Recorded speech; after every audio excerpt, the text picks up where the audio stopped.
충남 지역 최대 사과 주산지인 예산에서 기후변화에 따른 폭염과 냉해 등 피해가 잇따르고 있습니다.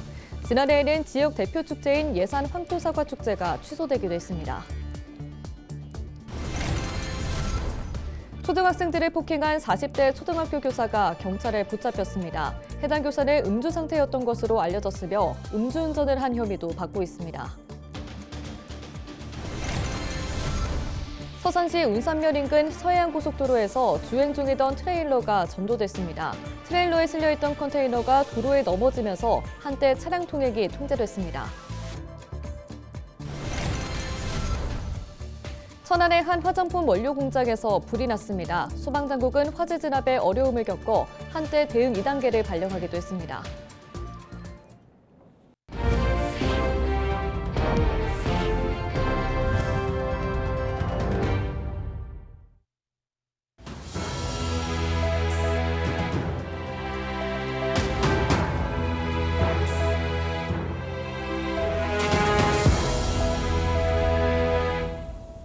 시청자 여러분 안녕하십니까? 헬로티비 뉴스입니다.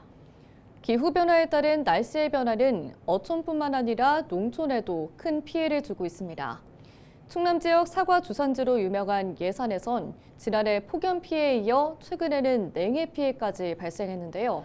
이에 따라 농민들의 고심은 깊어져만 가고 있습니다. 정호석 기자의 보도입니다. 땅에 떨어져 있는 사과. 자세히 보면 사과가 갈라져 있고 일부는 썩은 것처럼 보입니다. 고온으로 약해진 사과에 물이 들어가 팽창해 사과가 쪼개지는 열가 현상이 발생한 겁니다. 열가 피해가 발생한 사과는 금방 썩고 단맛도 떨어져 상품성을 잃게 됩니다. 과실의 품질이 굉장히 문제가 됐죠. 생리장애라고 해가지고 일소, 햇빛에 대 있는 증상이라든지 낙과 떨어지는 과일이 많았고요. 특히 착색이 나빴습니다. 착색이 나쁘다는 건 과실이 당도가 떨어지고 맛이 없다는 과실이거든요. 지난해 여름 폭염 일수는 평년보다 2.7배 많았고 많은 비가 내렸습니다. 고온다습한 환경이 길어지면서 예산 전역에서 열가 현상이 발생했습니다. 피해가 크다 보니 지역 대표 축제 중 하나인 예산 황토사과 축제는 개막을 5일 앞두고 취소되기도 했습니다. 제가 농사를 한 5, 6년 졌는데 이런 피해는 처음 있었어요. 지금 기후가 이렇게 기후변화가 심하다 보니까 사과도 적응을 못하나 봐요. 이렇게 그래서 피해를 주고. 이러한 가운데 이번 달에는 냉해 피해가 발생했습니다. 따뜻한 봄이 시작되어야 할 4월에 최저기온이 1도까지 떨어지는 이상 좋은 현상이 발생했기 때문입니다. 예산 지역 사과와 배, 블루베리 전체 농가의 10에서 15%가 피해를 보았습니다. 기후변화는 온도가 올라간다고 생각하는 게 아니라 기후의 그 변동폭이 커졌다 이렇게 이해하시면 되는 거예요. 그래서 변동폭이 커졌다는 건 나무들이 겨울에도 따뜻해지니까 그 무장을 해제하고 다시 싹을 틔울 준비를 하고 있다가 갑자기 추워지는 날이 많아지거든요. 그걸 서리폐해라고도 하고 냉해피해라고도 하는데 그래서 발생되는 피해들이 많습니다. 기후변화에 따른 피해가 점차 커질 것으로 우려되면서 재배 방식과 품종 개발 등에 대한 필요성이 커지고 있습니다. 하지만 투입되는 비용도 많고 개발 연구에 시간이 오래 걸리는 상황. 그동안의 피해는 농가와 소비자에게 향합니다.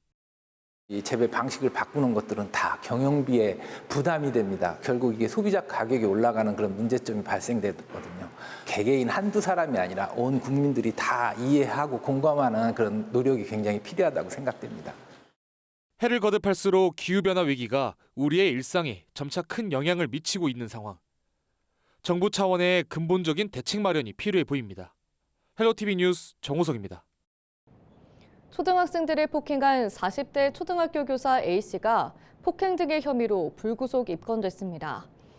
A씨는 지난 26일 오후 5시 40분쯤 예산군 삽교읍에서 초등학생들을 때린 혐의를 받고 있습니다.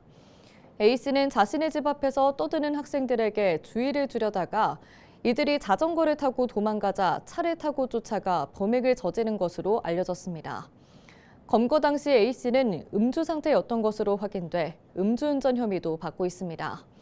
A씨와 피해 학생은 같은 학교는 아닌 것으로 전해졌습니다. 경찰은 A씨를 상대로 자세한 범행 경위 등을 조사하고 있습니다. 서해안 고속도로에서 주행 중이던 트레일러가 전도됐습니다. 28일 오전 8시쯤 서산시 운산면 서해안고속도로 상행선 안호 1교 부근을 달리던 트레일러가 전도되는 사고가 발생했습니다. 이 사고로 트레일러에 실려있던 컨테이너가 도로에 넘어지면서 고속도로 1, 2차선을 막아 차량 통행이 통제됐습니다. 트레일러 운전자는 별다른 상처를 입지 않아 병원 이송을 거부한 것으로 전해졌습니다. 경찰과 소방당국은 사고가 수습되는 대로 정확한 사고 경위를 조사할 계획입니다. 천안의 한 화장품 원료 공장에서 불이 났습니다. 지난 25일 오후 5시 30분쯤 천안시 풍세면 산업단지 내 한 화장품 원료 공장에서 화재가 발생했습니다. 소방당국은 화염 분출로 화재 진압이 어려워지자 한때 대응 2단계를 발령하기도 했습니다. 불은 공장 4개 동 중 3개 동을 태운 뒤 저녁 9시 20분쯤 진화됐으며 인명피해는 없는 것으로 확인됐습니다. 소방당국과 경찰은 자세한 화재 원인과 피해 규모 등을 조사하고 있습니다.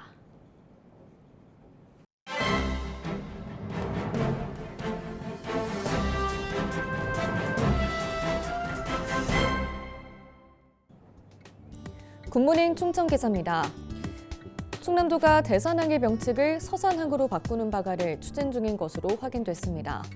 충남도와 대한민국 발전과제를 보면 도는 대산항의 명칭을 서산항으로 변경할 것을 촉구했습니다.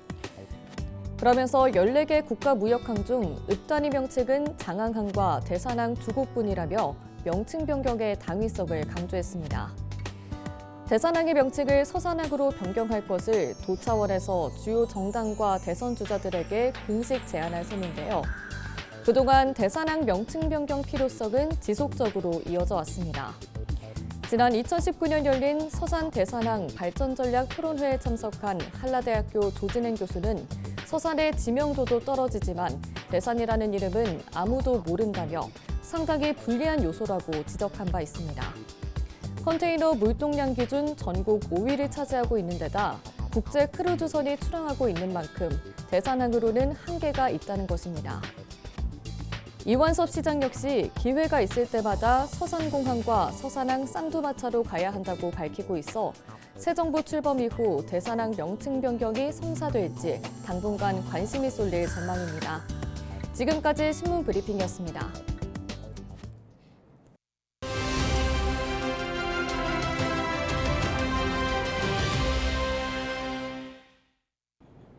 당진시가 주민주도형 관광사업체를 모집합니다. 당진시 관광과 오승섭 주무관 전화 연결해서 자세한 내용 들어보겠습니다.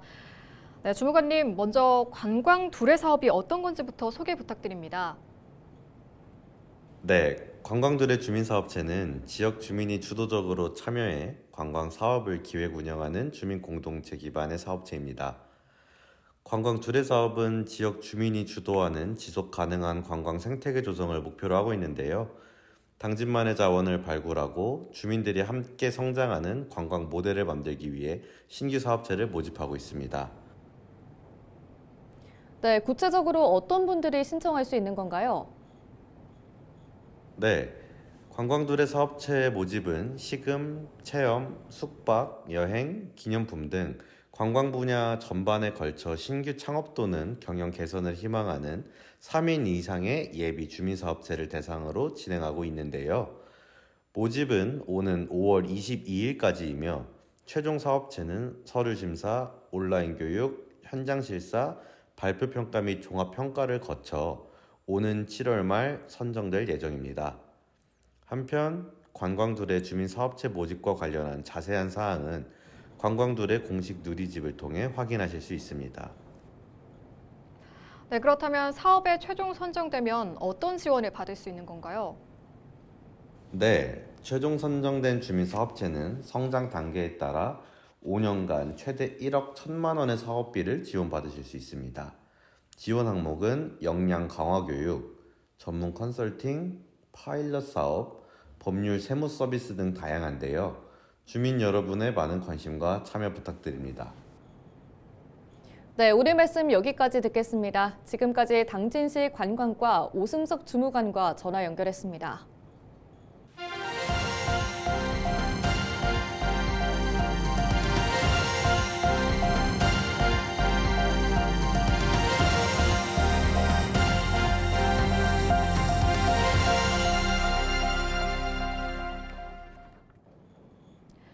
천안에서 캠핑을 하던 텐트에서 화재가 발생해 19분 만에 꺼졌습니다.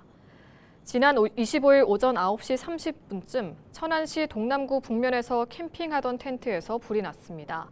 이 불로 텐트 안에 있던 20, 30대 3명이 화상을 입었습니다. 소방당국은 텐트 안에서 가스버너를 이용해 조리하던 중 불이 났을 가능성을 염두에 두고 정확한 원인을 조사하고 있습니다. 김태흠 충남지사가 28일 최근 일부 대선 후보가 국가 AI 컴퓨팅 센터를 특정 지역에 설립한다는 공약을 발표했다고 지적했습니다. 그러면서 이번 사업은 민간 기업이 입지를 정해 제안하는 방식으로 5월 말까지 공모가 진행 중이라고 강조했습니다.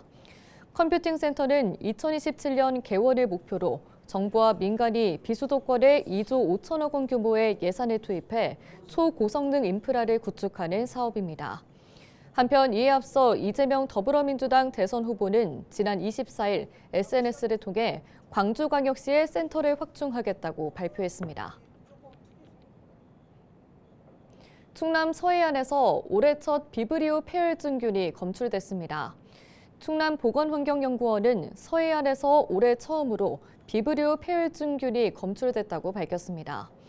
비브리오 폐혈증균은 최대 72시간의 잠복기를 거쳐 발열과 구토, 복통 등을 일으키며 감염 시 치사율이 50%에 이릅니다. 연구원은 상처가 난 피부가 바닷물에 닿지 않도록 주의하고 어패류를 가열 조리해야 한다고 당부했습니다. 충남도가 미국의 관세 부과로 인한 수출 감소 등에 대응하기 위해 새로운 해외 시장 개척에 나섭니다. 충남도는 수출 시장 다변화를 통한 기업 피해 최소화를 위해 인도네시아와 태국, 중국과 호주 등 신흥 시장 진출을 추진할 계획입니다. 이에 따라 충남도 내 수출 기업을 대상으로 신흥 시장 시장 개척단과 해외 전시회 참가 등 해외 진출 지원을 강화할 계획입니다. 한편 충남도는 지난 14일 경영 안정자금 지원 등 미관세 부과에 따른 수출 기업 긴급 지원책을 발표했습니다. 태안 화력발전소 폐지를 앞두고 태안군이 대체 산업 마련을 위한 회의를 열었습니다. 태안군은 지난 25일 태안 화력 폐지로 인한 지역 경제 위축과 인구 감소 등 피해를 줄이기 위해 회의를 열었다고 밝혔습니다. 회의에서는 수소도시 조성을 위한 부서별 협력 방안 등에 대해 논의했습니다. 앞으로 태안군과 한국가스기술공사 등은 수소 생산과 활용 방안을 모색하고 수소 충선소 등 인프라 구축 방안 등에 대해 검토할 예정입니다. 서산시가 지난 14일부터 25일까지 지역내 폐기물 처리 업체 7곳을 대상으로 점검을 실시했습니다. 이번 점검은 봄철 기온 상승으로 악취 민원이 증가할 것으로 예상됨에 따라 사전 예방을 위해 마련됐습니다. 점검 항목은 폐기물 보관 방법과 처리 시설 운영의 적정 여부 등이었습니다. 서산시는 점검 후 업체 5곳에 대해 폐기물의 적정 처리와 화재, 누전 사고 예방을 위한 시설 개선을 요구했습니다. 홍성군이 군 단위 최초 3회 연속 여성 친화 도시로 지정됐습니다. 태안군은 지난 2014년 최초 지정 이후 3회 연속 여성 친화 도시로 지정됐습니다. 홍성군은 여성 농업인 특수 건강검진 사업과 여성 맞춤형 직업교육 훈련 등을 추진한 점이 높은 평가를 받았습니다. 홍성군은 앞으로 다양한 여성 친화 정책을 발굴할 계획입니다. 서산시가 봄철을 맞아 야외 활동이 증가하는 만큼 진드기 매개 감염병에 대한 각별한 주의가 필요하다고 당부했습니다. 진드기에 물려 감염되면 5일에서 14일 내 고열과 구토 등의 증상이 나타나고 치사율도 18.5%로 높습니다. 특히 진드기 매개 감염병 중 중증열성 혈소판 감소 증후군은 치명률이 높고 백신이나 치료제가 없어 사전 예방이 중요합니다. 이상으로 뉴스를 마칩니다. 시청해주신 여러분 고맙습니다.